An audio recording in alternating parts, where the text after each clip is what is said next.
All right, this is a really good example of a problem that you need to understand how to solve. It's very easy once you learn the technique, which I'm going to demonstrate for you today. So if you look at this and can't solve this literally within like 2 or 3 seconds, it's just because you haven't seen the sequence. Once you see it, you'll never unsee it. So what happens here is you see, or you should notice, that there is a vicious assembly of pieces attacking H2. One of the things you can do is look at the position of the board and notice squares where the king is the only piece protecting that square, H2 in this case for white. This should be almost a flag that tells you I need to attack that square if possible. In this case, you got 3 guys on that dude. So what happens here is that you use there's a clever trick that we use, which I'm not going to go through the rigmarole. I'm just going to show it to you. Hit this guy with the bishop, check. And the key thing is, well, if I could put my queen on H2, it's checkmate, correct? So how can I get my queen there? Well, the first thing is that bishop has got to get off of that square. So what people who don't know it have a hard time doing is that it becomes a clearance sacrifice. The move is real simple. This. And now he interposes the queen. Could be the knight. It doesn't really matter.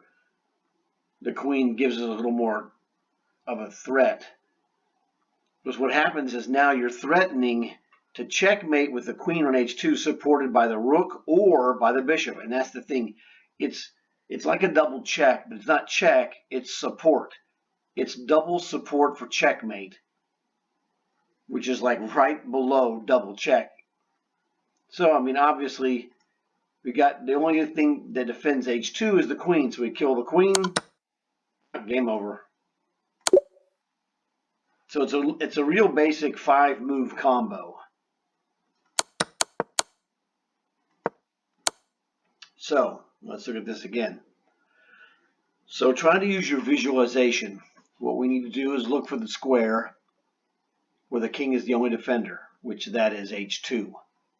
You see the bishop and the queen, and you should automatically, your eyes should be training. When you see bishop and queen lined up, or bishop and rook, you need to follow the line and see where that goes. Well, it goes to H2. King is the only defender. Oh, bad news for you, Jack. So the sequence is follow this visually without having to move the pieces. I'm not going to move the pieces. So it's bishop takes H2 check. King to H1, the only move. Nothing else is legal. Bishop to G1, which is the double support threat. We're threatening to checkmate on H2, supported by either the bishop or the rook. I don't care if he takes either one. He can't take both. That's the key. So bishop takes H2 check. King to H1, the only move. Bishop to G1, threatening mate.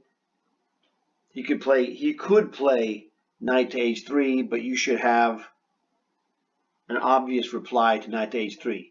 The most demanding move is queen to H3, which is what the computer played. So let's run through it again. Bishop takes H2 check. King to H1. Bishop to G1 check from the rook. Queen to H3. Rook takes H3 check. Pawn or knight takes H3. It doesn't matter. Queen to H2 is checkmate. So hopefully you could follow that using your visualization skills. It's very important. Like I said, once you've seen this sequence and worked through it mentally, you'll see this thing so fast in actual problems or games. It's just unbelievable. So I wanted to show this to you guys. And the thing that you should do is try looking at the video again And then at the end of the video, I'm going to just leave it without any comments for a few seconds so you can pause it and run through the moves yourself. I'm not going to tell them to you. This is how you can see if you're really catching what's going on.